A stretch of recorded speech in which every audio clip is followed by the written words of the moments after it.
નમસ્કાર મિત્રો, સ્વાગત છે તમારું આપણી આ યુટ્યુબ ચેનલમાં જેનું નામ છે ગુજરાતી જીકેની જમાવટ.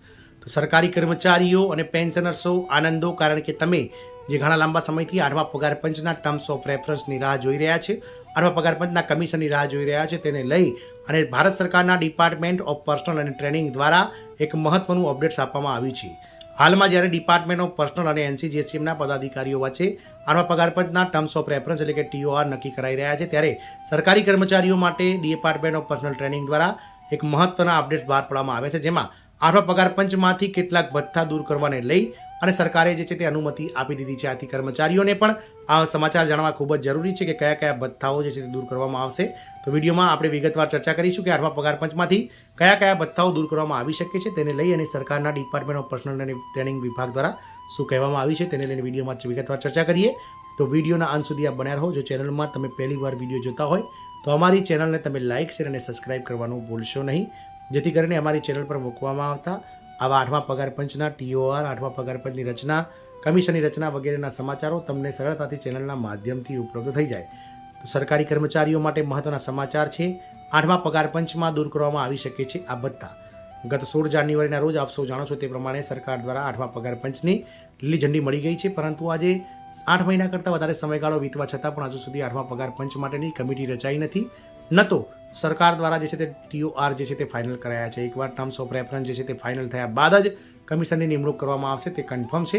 ત્યારે હાલમાં ચાલી રહેલો જે બેઠકોનો દોર છે, જે એનસીજીએસસીએમના પદાધિકારીઓ અને DOPTના જે છે તે મિત્રો અધિકારીઓ વચ્ચે ચાલી રહી છે, તેમાં એક મહત્વના અપડેટ જે છે તે બહાર પડ્યા છે, જેમાં 8મા પગાર પંચમાંથી કેટલાક ભથ્થાઓ જે છે તે દૂર કરી શકાય છે, જે સરકારી કર્મચારીઓ માટે જાણવા જરૂરી છે. નિષ્ણાતોનું માનવું છે કે જો કેટલાક ભથ્થા દૂર કરવામાં આવે છે તો કર્મચારીઓને કોઈ સીધું નુકસાન ન થાય, એટલા માટે બેઝિક પગાર અથવા અન્ય સુવિધાઓમાં વધારો કરી શકાય છે.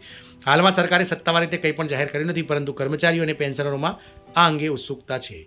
તો 8મા પગાર પંચ વિશે સતત નવી જાણકારીઓ સામે આવી રહી છે. એવું માનવામાં આવી રહ્યું છે કે આ વખતે પણ કેટલાક ભથ્થા નાબૂદ થઈ શકે છે, જેમ કે 7મા પગાર પંચમાં ઘણા નાબૂદ કરવામાં આવ્યા હતા. આનાથી કર્મચારીઓના પગાર અને સુવિધાઓ પર અસર પડી શકે છે. ભથ્થાની સંખ્યામાં ઘટાડો. તો 7મા પગાર પંચમાં સરકારે ઘણા નાના મોટા ભથ્થા દૂર કર્યા હતા અને તેમની જગ્યાએ મોટી કેટેગરીવાળા ભથ્થા સામેલ કર્યા હતા. આનાથી ભથ્થાની સંખ્યામાં ઘટાડો થયો હતો, જેથી પે સિસ્ટમનો સરળ અને પારદર્શક બનાવી શકાય. હવે 8મા પગાર પંચમાં પણ આવા જ પગલાં લેવામાં આવી શકે છે. તો નિષ્ણાતોનું માનવું છે કે જો કેટલાક ભથ્થા દૂર કરવામાં આવે છે તો કર્મચારીઓને કોઈ સીધું નુકસાન ન થાય, એટલા માટે બેઝિક પગાર અથવા અન્ય સુવિધાઓમાં વધારો કરી શકાય છે. હાલમાં સરકારે સત્તાવાર રીતે કંઈ પણ જાહેર કર્યું નથી, પરંતુ કર્મચારીઓ અને પેન્શનરોમાં આ અંગે ઉત્સુકતા છે. કયા ભથ્થાઓ પર અસર પડી શકે છે?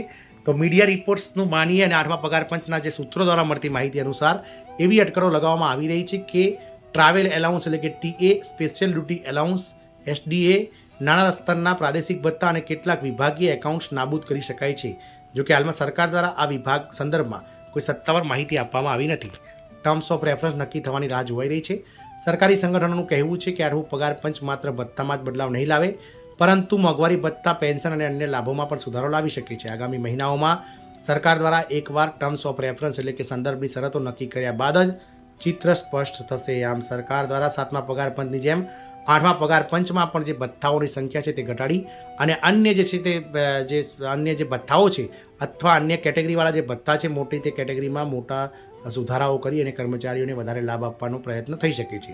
જોવાનું એ રહેશે કે સરકાર આગામી સમયમાં કેટલા સમયમાં 8મા પગાર પંચના TOR નક્કી કરે છે અને ત્યારબાદ કેટલા સમયમાં જે છે તે 8મા પગાર પંચની રચના કરે છે. પરંતુ હાલના સંજોગોમાં એવું દેખાઈ રહ્યું છે કે 8મા પગાર પંચના જે કમિટી છે તેની રચના વર્ષ 2026માં થશે અને તેની ભલામણો લાગુ થતાં જે છે તે 1.5 થી 2 વર્ષનો સમયગાળો લાગી શકે છે. આથી કર્મચારીઓને હજુ પણ જે છે તે વર્ષ 2026-27ની રાહ જોવી પડે છે, એટલે કે વર્ષ 2028માં 8મું પગાર પંચ જે છે તે લાગુ થઈ શકે છે. કર્મચારીઓ ગભરાવાની જરૂર નથી, કારણ કે સરકાર દ્વારા ગમે ત્યારે જે છે તે 8મું પગાર પંચ જાહેર કરવામાં આવશે, પરંતુ તેને લાગુ તો 1 જાન્યુઆરી 2026થી કરવાનું છે. એટલે જે કર્મચારી છે તેમને બાકીના સમયનું જે એરિયા છે તે સરકાર ચૂકવશે. જય હિન્દ, અસ્તુ.